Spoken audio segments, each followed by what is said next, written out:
You're listening to Brainwork Framework, a business and marketing podcast, brought to you by focus-biz.com.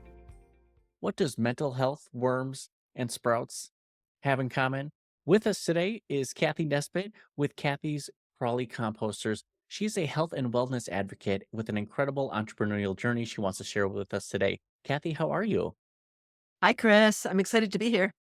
Thanks so much for coming on today. So tell us more about your entrepreneurial journey. What were you doing before and what are you doing today? Yeah. Before my magic carpet ride, I was having a great life. I must admit, I was a secretary for 20 years. And it's actually people diss being an office worker, but it's actually a pretty good gig because you have standard hours, you have weekends off, you have your holiday, you have pay, benefits, pension, you got the package, right? It just sucks the life out of you, but that's fine. But it's something, right? It's something everybody's needed, and that's great experience. That's what I look back now, and I used to beat myself up like, "Stop that, because that hurts." But, I used to think, "Why did it take me 20 years to figure out that I wasn't meant to be there?" I would change jobs every year because I was a great secretary as a people pleaser, right? Tell me what to do and I'll do it. And I did it really good because I was afraid that if I didn't, somebody else was coming along. No, I wasn't afraid. I just was really good.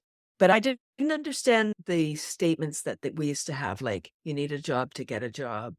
Like, how do you get a job? You just have to keep lying about your interviews? How many appointments could you have? So anyway, fast forward, we won't talk about that because that was important. I love those days and I needed that experience. And it taught me what I needed to know as an entrepreneur. And for anyone listening, if you're in a job and you hate it, like good, because then you know what you don't want. It's all learning as we go. There's no mistakes. It's just all learning and it's life. That's it. But we don't know that when we're younger. We're like, I don't have everything. No, of course not. Nobody does yet. Because then you're dead. Like when you've done the whole ride, it's over. Not laughing, anyway. So I was getting my psych degree at night because I'm a lifelong learner. I still take courses all the time. I love learning and expanding my mind. It's just a fantastic thing. And I would encourage that because you meet the coolest people when you're in courses. Anyway, so I was going to university at night. I didn't care about the paper. I just wanted to learn. And I got a job at a group home working with challenged adults. Oh my gosh, Chris, I thought had come home and like, oh my gosh, I love this. This is so great, serving people, helping them. And there's no judgment. If you treat people with respect, for the most part, they respect you back. And it's a really invisible, anyway, without getting too deep into that. And they didn't compost. So like before that, I moved out. I grew up in Toronto, largest city in Canada, 6 million people, half living in condos. When I moved out of Toronto, I couldn't wait to start composting and gardening. And like most people, I had to travel back to the city. So back to my secretarial days. And I would collect my coworkers' lunchroom scraps so that I could put them like on the commuter train and in an ice cream bucket, ridiculous. And it was for the planet, but it wasn't. I didn't care about the planet. I just wanted more compost, right? If we serve ourselves, we're serving everything. And that's the truth. People go, oh, that's selfish. No, it isn't. Because if we look after this, we're looking after everything. And I hope people are listening. That's a really important message to get. The sooner, the better. Yeah, so I got this job at the group home anyway, and they didn't compost. They had 10 homes and a farm. And when I asked them about composting, the greenhouse manager asked about worm composting. There's a kind of another story before this that I was introduced to the worms, but I was like, the worms again. When I came home from that day, I was like, oh, the worms, because I had already been introduced and thought it was a bad idea to have worms in the house. I started to research. And I discovered the magic about, and this is for anyone listening thinking, I want to start a business or just to get ideas, because they flow in when you're doing what you're supposed to do. And I was supposed to do the worms. So many things came my way. Okay, so I came home, was researching, and I learned that red wiggler worms, a special worm, eat half their weight per day. They turn garbage into gold, like the organic matter, into nutrient-rich fertilizer, so we can grow more nutrient-rich food naturally without chemicals, because in North America, without, again, getting too heavy, because this is a positive solution, we've wrecked the soil. Anyway, this is a great way to fix it. And I wasn't thinking about the soil at the time. I was thinking about the apartment dwellers, half living in condos. And so many things happened in 2002. So I actually got injured at work at the place I love. No, I came home from work. I was thinking about this business. Just there was an ad in the paper, another sign that said, "Are you a woman? Do you have a business or do you have a business idea?" It was a 6-month business course to write a business plan. I turned to my husband, like, "What? I just got injured." So I was like looking for something, right? I was stressed. Here's a solution. Wow. I turned to my husband and I said, "I'm quitting my job. I'm taking this course. I'm starting a worm business. Come on, you can't make this stuff up." That's what happened. And the universe is really funny. Sorry if I'm talking woo-woo, but like the messages that we get. It's a real jokester because I felt safe starting a business with my partner gainfully employed. Right? Won't this be fun? I'll have a worm business. Yay, solving a little problem. How great. So 2002, there was a garbage strike in Toronto in the summer because why have a garbage strike in the winter? And on the news, I saw people were lining up for hours to drop off their garbage. And I was like, those people don't compost because if you compost, it takes the stink out of garbage. So I went on a road trip, but before going to find out, because I have a psych degree, I'm interested in people, I'm curious, why do they do what they do? Before heading to the city, I chose media as my marketing strategy. So I sent out press releases. "Hey, I'm coming to Toronto. I have a solution." All right. So 5 minutes after sending my press release, a reporter from the Toronto Star, largest paper in Canada, contacted me and said, I did an article last week about composting, but forgot about the apartment dwellers, half the population. After you're done at the transfer station, can you come down to the Star? I want to do an article." Come on. I wanted to go right to the Star, but I'm curious. So I had to go to the transfer station, and it's a way better story because I almost died. Not really, but I could have been in danger because I was facing a mob of maybe 80 picketers. They're angry. Silly woman on her own from Bradford, from another town. "Get out of here." Talking to our people. "What are you doing trying to take our job?" Right? And the mob mentality. I don't know why my husband packed me a lunch and said, "And have a good day." But he didn't come with me. When I arrived there, this is all true what happened. There was a private investigator videoing. He was hired by the town, in case there was any skirmishes, then they would be able to take recourse. And I really thought that, so well, if something happens, at least it'll be recorded. Like as if, if I die, it's fine. At least there will be a record. No, I knew I wouldn't die. I didn't think about that because I wouldn't have done it anyway. So I just went and I was so naive. That was the beautiful part. Like sometimes when we know too much, we get afraid and it stops us. I knew I had a solution. I had to go. I was just driven. I was pushed to go. And so I did. Today I might not go. Yeah, I would go. And they were yelling at me like it was not very nice. I'm sure the people that were lined up for 3 hours dropping off their garbage, I was entertainment. Here was the mob yelling at me, and here's, the heroine there to save the day, or just the jester maybe. And then the union was mad. They kept saying I couldn't be there. And I said, I'm on the road. I get out. I can. I pay my taxes, not in your town, but. And then somebody called the police. Actually, before that, they said to the people, if you talk to this woman or take anything from her, we're not going to let you drop off. So they rolled up their windows. Nobody would talk to me then because they were there on a mission. Now I'm not fun anymore. Now go away, young lady. And then the police came and I didn't want to be arrested. I'm not a rabble rouser. I'm not. I don't like conflict, in fact. I just felt like this was something I had to do. So I left and went to the Star. Anyway, big long story to say that I had my first article in the Toronto Star, July 18th, 2002. And I called up my husband. I was like, because Toronto's my market, right? People that live in condos. They don't have space for outdoor composting. Okay. So I called up my husband like, hey, I got an article in the Toronto Star. And he said, that's nice, something. I'm on my way home. I just got downsized. No. 22 years in. Now I joke, couldn't you have got downsized tomorrow so that I could celebrate my article in the Star? It might 15 minutes. Questions, Chris? No, absolutely. And I appreciate you sharing that journey and just how the universe kind of like leads us down that path for us to make our own choices and decisions. And somehow things just fall into place. And sometimes the happiest and greatest day of your life is absolutely slaughtered by the worst sort of news you could hear. but that brought you to where you are today, that experience and what you do. With everything that you're doing, how is the worm composting business? You have a YouTube channel. You're obviously passionate about it. Does this also bring you some mental fortitude? You just love the mission, the composting, and that just helps you become better, right? I love it. Again, when we find our way, we learn what it is that we love to do, and we have a solution. I mean, not even as a business, not everybody's meant to be an entrepreneur. Just live your life with passion because the passion is the fuel. If you're just slogging along for money, it's going to be a long, hard slog and you're going to hate it. Yes, I love it. In 2002, I set forth. They say to pay attention to what your clients want. I wasn't listening. They didn't want worms in the house. They need them, right? People don't buy what they need. They buy what they want. Not like maybe one of the couple, if there's two, is like, yeah, I love gardening. I want to grow stuff naturally. And the other one's like, no way in hell. I know I want good food too, but I don't want worms in the house. Right? Maybe something happened as a child, whatever. And I was like, this is really hard. How am I going to? My mission was to put worms in every living space, Chris. Worms in every house, every apartment, every classroom, not just one for a project. Every business, every community, worms everywhere, like recycling bins.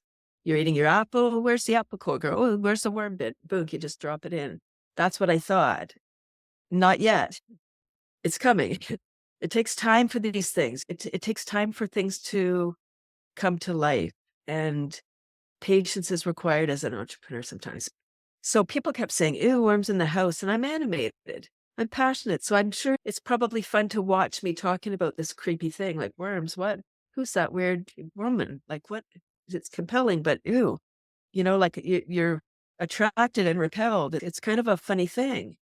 It's hard to market, but easy, right? Like it's a great news story, which is why I've been so successful in media. Because imagine if you do video. I used to do a lot of events. Before 2020, I was doing tons of events. And media covers all those events, like local news or the newspaper. I mean, this is before when there was more media outlets. I don't know how it is in the US, but we only have a couple of, it's like grocery. It's like kind of all this big ag. It's like everything's run by 5 companies.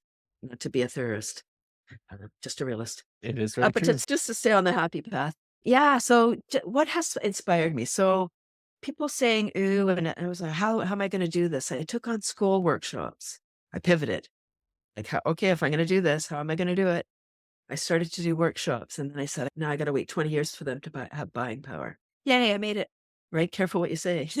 But not really, because I love it. That is one of my favorite things to this day. I still do worm workshops. And it seems so small because I never wanted to have a staff of people. And that's the thing. Here's another message, everyone. You don't have to keep growing and growing and be big, big, big. And we're mom and pop. It's my husband and I and the worms. And it's a great life. We love it. We're so like, could we be making a bigger impact? Potentially, possibly. Maybe this is what we were meant to do, this little ripple, this, and it isn't so little because here I am on your podcast in Milwaukee.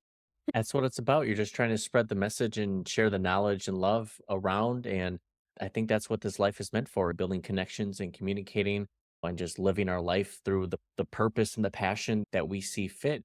And sometimes that changes throughout the course of our life. We don't find that calling or that passion until a little bit later. And with the passion, it's not meant to be like this insanely profitable business. I mean, it can be, it could be, but that's not what drives you. When you don't focus on the money, you're able to actually have more impact and build a community around that passion.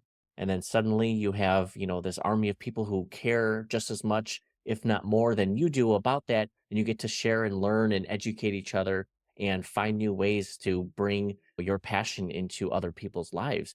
And it's just so important. Composting, when it comes to the climate effects and how it can help us, it can reduce our trash, right? It's going to reduce those landfills. We're going to end up with more nutrient rich soil.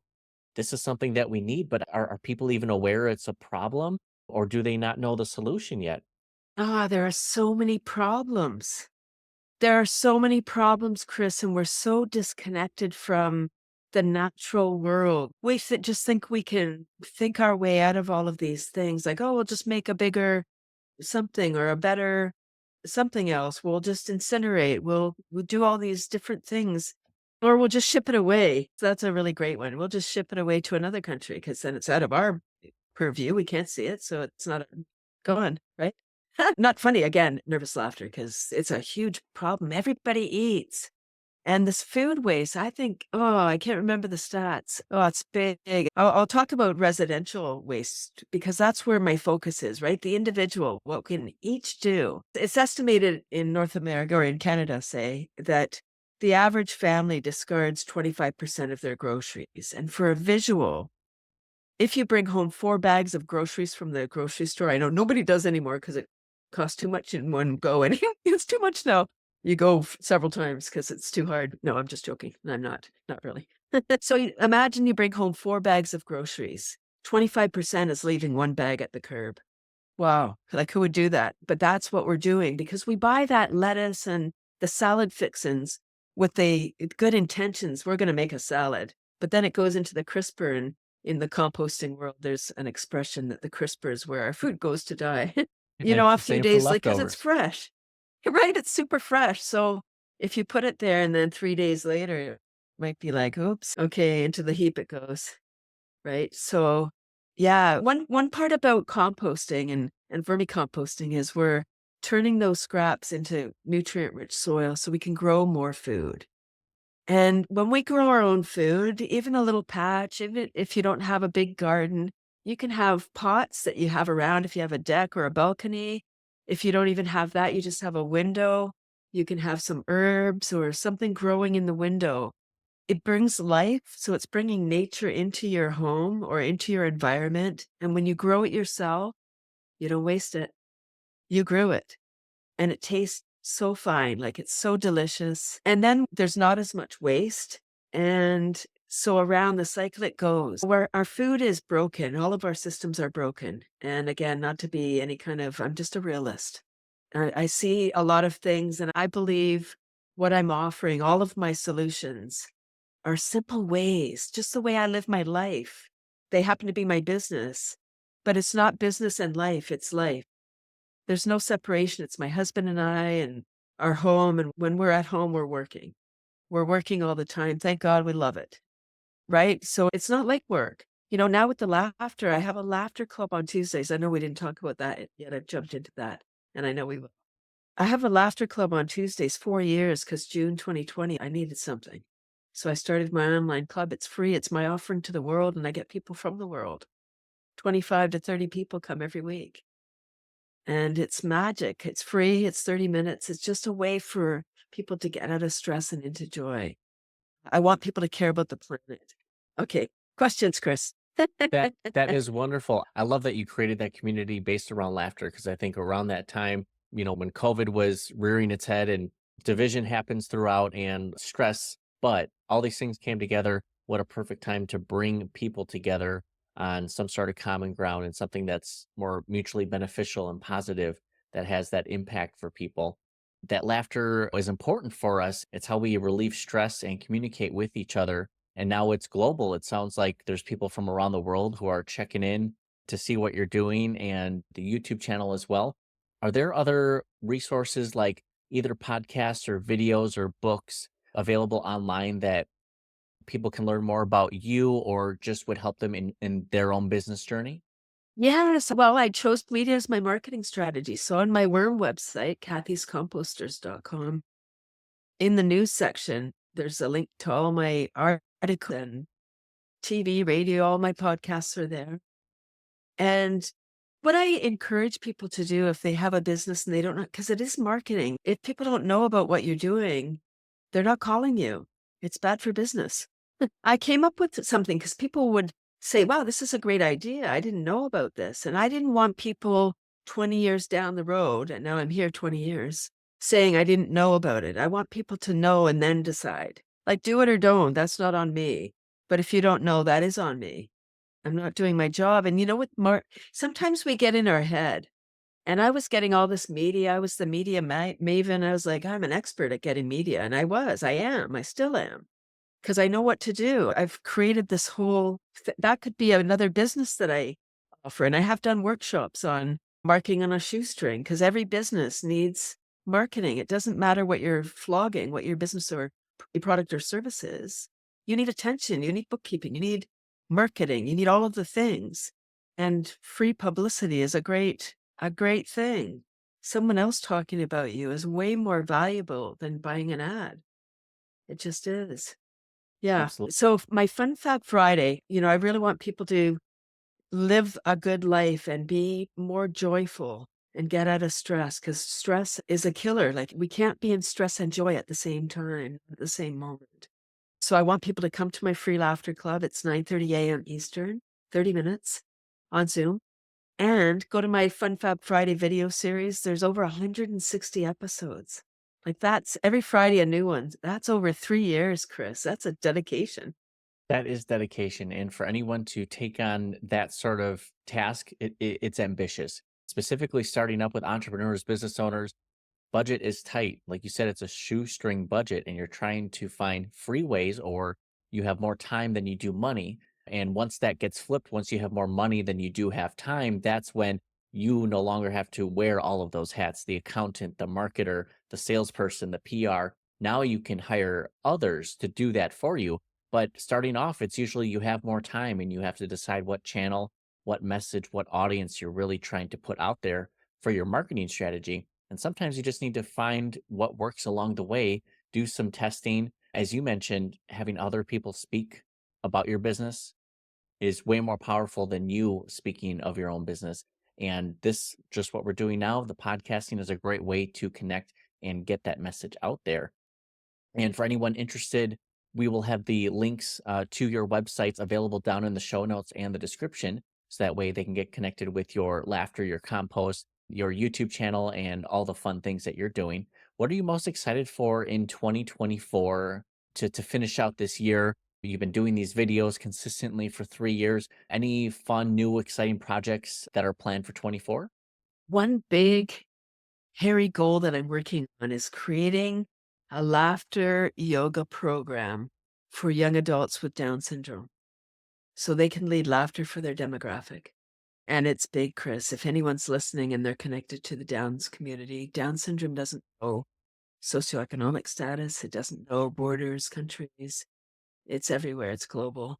And it's big. And it's one of those things that was given to me as a download. It's coming. This is not a solo mission. I'm really looking to make a huge impact with this.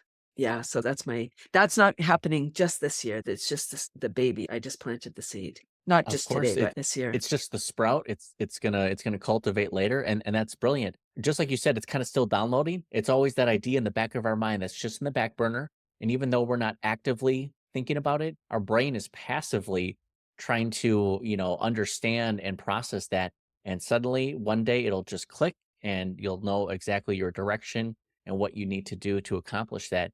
But with everything else you have going on, you're busy. So I understand, it needs to take a back seat at the moment. But as things grow and develop, you're going to continue your passion in everything that you're doing. And we love to see that. Any last piece of advice for our entrepreneurs, business owners out there? Maybe an aha moment, something that really connected with you, stuck with you throughout the years that maybe you wished you had learned sooner. Well, something that I did learn at that business course, they would have women entrepreneurs come in who were graduates of the program. And there was a woman who did marketing. She was in business for 3 years. And I was like, I want to be in business 3 years. And right is like, oh, yeah, you made it. And she said, if you work on your own, if you're a solopreneur and you're working on something, you have a deadline and it's not happening, get out of your house. Go for a walk. Like, you don't have to take the whole day off. Don't write off whole days, but just go for a walk around the block, go out on the grass, just change the scenery, because it changes everything. We're stuck in our head. Again, we can't think our way out. We got to change something so we can come back with fresh eyes. Oh, that's brilliant. And especially for all of us who more often than not are now working from home and trying to find that balance between the workspace and the living space, and how we need to sometimes disconnect and find a third space, or at least just remove ourselves from this. It can gain new perspective and just kind of refresh our minds, so that way we can go back in with a clear head and be able to tackle those issues and problems.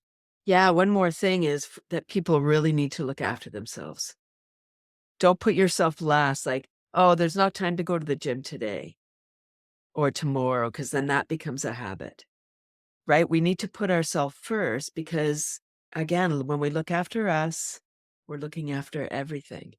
It's so important. We need to focus on ourselves first because unless we're at the top of our own game mentally and physically, we're not able to do our best in the world. We need to be able to take care of ourselves. That way we can better take care of others. I think that's so important. I appreciate that. Yeah, you can take away your house and your family and all the things. If you still, then you'll still have your health. If you take your health, everything else goes away. It is so true. Cool. Priorities, right? We just need to prioritize. What we put priority on happens. That's it. It's like, I don't have time. Everybody has the same amount of time. What do you want? That's what we got to go after, what we want, what we really, really want. Someday never Spice comes. Like, Girls. oh, one day. But right, but someday literally never comes. You meet a friend, it's like, oh, wow, great to see you. Hey, let's grab a beer someday, or let's go for lunch someday. Okay, when? Like I always tell people, like, really, you want it? Let's book it right now. Andale. Yep. Great ideas are only as good as their execution. So if you want to think about making plans, well, actually make a plan. Let's put it together. Let's just not talk about it. Let's do it. Take some action. Or don't say it if you don't mean it, right? Because we don't always mean it. How are you today? Fine. I'm okay. Are you? Not always. You're like, oh gosh, no, not really. For the purpose of the conversation, yes, okay, I'm okay. Like I'm fine. But deep down, I think it's people's willingness and ability to open up or at least communicate that to other people. It's kind of like us trying to stay positive. We may not want to bring other people down with maybe some negative thoughts or things that aren't going exactly right in our own worlds. But sometimes it's worth just to open up to have that conversation and then we can discuss it, address it, and then move forward. That's it. Hey, Chris. Absolutely. Well, So Kathy, I great. appreciate it. Thank you for sharing your knowledge and experience and your journey with us today. We'll have links available down in the show notes so you can get connected with Kathy. We appreciate it. Thanks for sharing your time and so excited to see everything that you're going to finish off in 2024 and beyond. Thanks, Kathy. Take care.